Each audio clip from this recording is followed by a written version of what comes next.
श्री हरि भगवान विष्णु ने राजा जयमल के वचन की लाज रखी। जैसा मैं नीतू पांडे यूट्यूब चैनल पर आप सबका स्वागत करती हूँ। इस कथा का वर्णन स्कंद पुराण में मिलता है।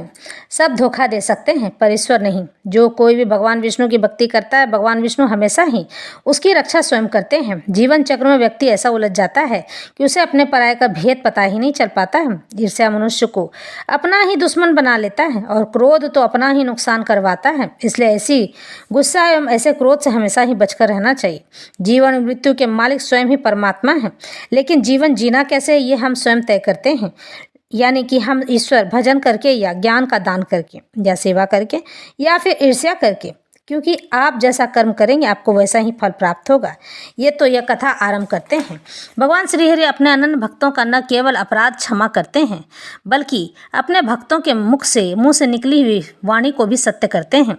पुराने में तो इसके अनेक प्रमाण प्राप्त होते ही हैं। इसकी 16वीं शताब्दी में एक राजा हुआ करते थे जिनका नाम जयमल था। उनका जीवन चरित्र भी इतना ही उज्जवल है और ज्वलंत प्रमाण है कि ईश्वर ने उनके वचन की लाज रखी थी। राजा जयमल राजस्थान की मेड़ता रियायत के राजा थे। इनके परदादा राव जोधाजी ने प्रसिद्ध जोधपुर नगर बसाया था। आप रसिक शिरोमणि संत हित हरिवंश जी के शिष्य और श्री राधा माधव जी के अनन्य भक्त हुआ करते थे। श्री ठाकुर जी की सेवा पूजा में इनका बड़ा ही अनुराग था। उसमें उन्हें जरा भी व्यवधान स्वीकार नहीं हुआ करता था। पूजा पाठ के समय उन्हें जो भी टोकता था वह उसे मृत्युदंड दे दिया करते थे। यहाँ तक कि उस समय कोई विनती, कितनी भी महत्वपूर्ण राजकीय सूचना क्यों न हो, वे उसे नहीं सुनते थे और संदेश लेकर आने वाले को मृत्युदंड दे दिया करते थे। उनकी पूजा सेवा का समय भी थोड़ा नहीं था। मंदिर में नित्य पूरे 10 घड़ी तक वे भगवान की सेवा किया करते थे। राजा का एक भाई था, परंतु वह राजा से ठीक विपरीत स्वभाव का था। उसे भगवान की सेवा पूजा में कोई मतलब नहीं था। साथ ही वह राजा जयमल से द्वेष यानी घृणा भी करता था। यद्यपि वह मंडोवर जैसे समृद्ध राज्य का राजा था, पर उसकी महत्वाकांक्षा राजा जयमल से भी राज्य की हस्तगत यानी हथियाने की लेने की थी। उसे किसी प्रकार राजा के सेवा पूजा के नियम की जानकारी हुई तो उसने एक कुटिल योजना बनाई।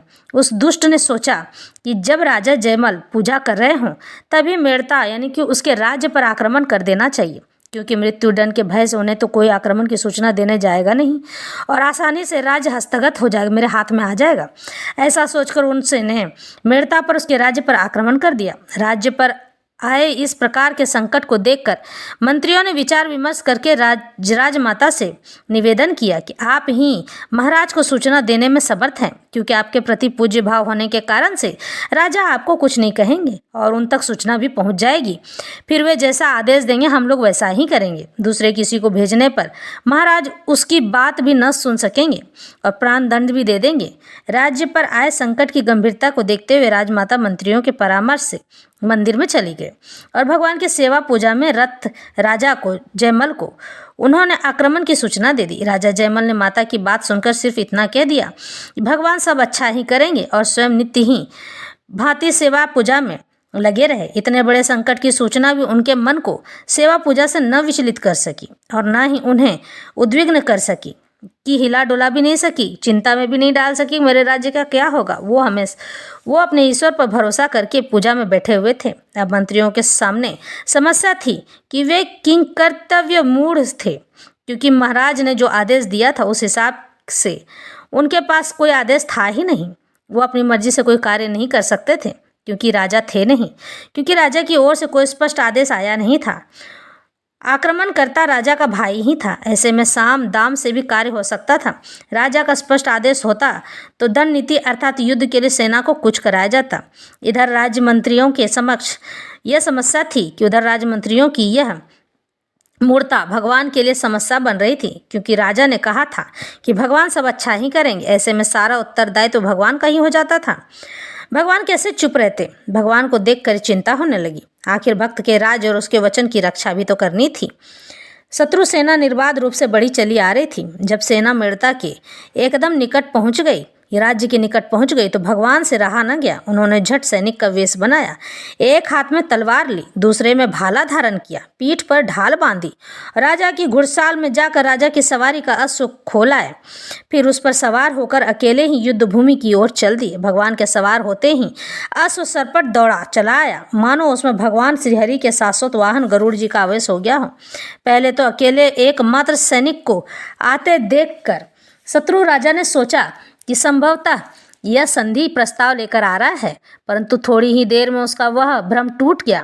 जब सैनिक बने श्री भगवान तलवार चलाते हुए शत्रु सेना में घुस गए, उस समय उनकी तलवार बिजली की भांति चकांद कर शत्रुओं को सिर विहीन कर रही थी, काट रही थी, और भाले का एक ही प्रकार हाथियों के गंडमल को फाड़कर उन्हें धराशायी कर दे रहा था। प्रथम तो शत्रु सेना ने उस सैनिक को घेरने का प्रयास किया, पर वायु वेग से दौड़ते हुए घोड़े और विद्युत की भांति चमकती तलवार के पास आने का उनका साहस न हुआ और थोड़े ही देर में मैदान खाली हो गया। भला जिसके भ्रंश संचालन मात्र से यानी आने मात्र से प्रलय होता हो, उसके लिए थोड़ी सी सेना का क्या अस्तित्व है। अब युद्ध में तो सिर्फ शत्रु राजा ही अकेला बच रहा था, उसकी सेना भाग खड़ी हुई थी। शत्रु भी मेरे भक्त का भाई ही है, यह सोचकर भगवान ने उसका वध करने के स्थान पर उसे अपनी उसी भुवन मोहिनी छवि के दर्शन कराए, जिसका कि दर्शन कर खरदूषण और त्रिशिरा मोहित हो गए थे। उस छवि और तेज को देखते ही राजा के भाई का शत्रुभाव नष्ट हो गया और वह मूर्छित होकर वहीं रणभूमि में गिर पड़ा। संकट समाप्त हुआ देखकर भगवान रणभूमि से वापस लौट आए और घोड़े का पुनः घुड़साल में बांध दिया। इधर जब राजा ने भगवान की सेवा पूजा कर ली तो उन्हें माता द्वारा दी गई आक्रमण की सूचना की याद आई। फिर तो वे राजा के कर्तव्य का ध्यान कर युद्ध भूमि में जाने को उद्यत हो गए। उन्होंने सईस को तुरंत घोड़ा तैयार लाने के लिए कहा। सईस ने घुड़साल में जाकर देखा तो घोड़ा पसीने से पूरी तरह लथपथ पड़ा था, ऐसा लगता था जैसे उसे बहुत दड़ाया गया हो। सईस ने तुरंत जाकर राजा को इस बात की सूचना दी। राजा ने घुड़साल में जाकर देखा तो सचमुच घोड़ा पसीने से लथपथ था। फिलहाल युद्ध भूमि में तो जाना ही था, अतः राजा दूसरे घोड़े पर सवार हुए और युद्ध भूमि की ओर चल दिए। वहां जाकर उन्होंने देखा कि आक्रमणकारी राजा की सारी सेना घायल पड़ी है। आगे जाने पर देखा कि आक्रमण करने वाला भाई भी घायल पड़ा है। उसने राजा जयमल को देखते ही सिर झुका लिया और बोला, आपको जो दंड देना हो भाई मुझे दे दो, मुझे स्वीकार है।